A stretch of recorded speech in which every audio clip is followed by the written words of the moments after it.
CM साहब ने कहा कि हम ये 2 महकमे औकाफ और इसको ख़त्म करना चाहते हैं। आप एक ऐसा सिस्टम बनाए जो 30 को आप बढ़ा कर 1 अरब रुपया कर दें, जो गरीबों में बांटा जाए। जदीद दौर है साईं, लोगों के डायरेक्ट अकाउंट में पैसे जाने चाहिए। आपको पता होना चाहिए कि आपके सूबे में या आपके ज़िले में कितने गरीब और मिस्कीन है, कितने ज़रूरतमंद है।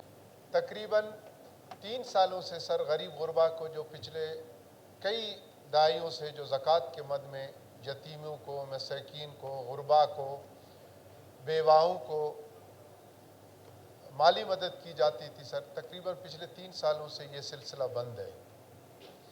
और सर मैं गुजारिश करना चाहता हूँ कि क्यों बंद करने की वजह जब सीएम साहब से मैंने पूछा तो सीएम साहब कह रहे हैं कि अगर ये 30 करोड़ बांटने के लिए 1 अरब 60 करोड़ रुपया खर्चा करना पड़ रहा था। उस डिपार्टमेंट के वसाइल, उसके मुलाजमतें, दफातर, उनकी गाड़ियाँ, उनके फ्यूल्स वगैरह अखराजात, ये तकरीबन 1 अरब 60 करोड़ को पहुँचता है।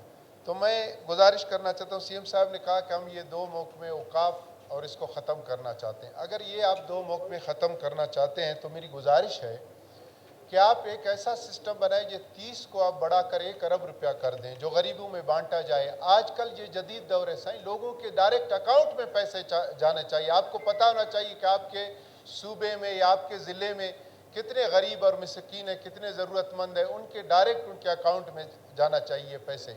सर दूसरी बात यह है कि ये जो एक बेहतरीन प्रोग्राम है हमारा मोहतरमा बेनज़ीर भुट्टो साहिबा का के बेनज़ीर कार्ड के नाम से, तो आपसे गुजारिश है सर, इसके सिलसिले में हमारे जाफराबाद में, मैं अपने ज़िले की बात करूंगा, ये पूरे बलूचिस्तान नहीं बल्कि पूरे पाकिस्तान में इस तरह के मसाइल होंगे कि इतना रश होता है कि वहाँ पर हमारे ज़ईफ़ लोग वहाँ पर फौत हो चुके, शहीद हो चुके उस रश की वजह से, और गर्म इलाके हैं हमारे।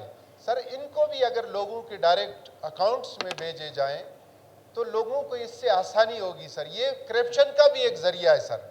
ज़कात महकमे के अगर ये जिसके किसी के आप अगर फ़र्ज़ करो आप डीसी के हाथ में दोगे ना, अगर डीसी नहीं लेगा तो नीचे कहीं न कहीं उन बेचारों को कट मारा जाता है। तो इसीलिए मैं गुजारिश करता हूँ, इस जदीद दौर में जो भी ज़रूरतमंद है, मिस्कीन है, किसी तरह से भी हुकूमत उनका मदद करना चाहता है तो डायरेक्ट उनके अकाउंट में ये पैसे जाने चाहिए, जिससे ताकि गरीबों को फ़ायदा हो। Thank you. को मालूम है कि सर्दी आ रहा है। जनाब स्पीकर, क्वेटा के मुख्तलिफ इलाकों, बलूचिस्तान के मुख्तलिफ इलाकों में तो गैस है ही नहीं, मगर क्वेटा के खुसूसन सरेआम में बिल्कुल गैस न होने की बराबर है। जनाब स्पीकर एमडी सुई गैस को यहाँ बुला के इसको थोड़ा तंबीह करे कि सर्दियाँ आ रहे हैं और क्वेटा का सर्दी भी इतना सख्त होता है, हकीकत में बिल्कुल सरेआम में गैस नहीं है। तो जनाब स्पीकर इसको बुला के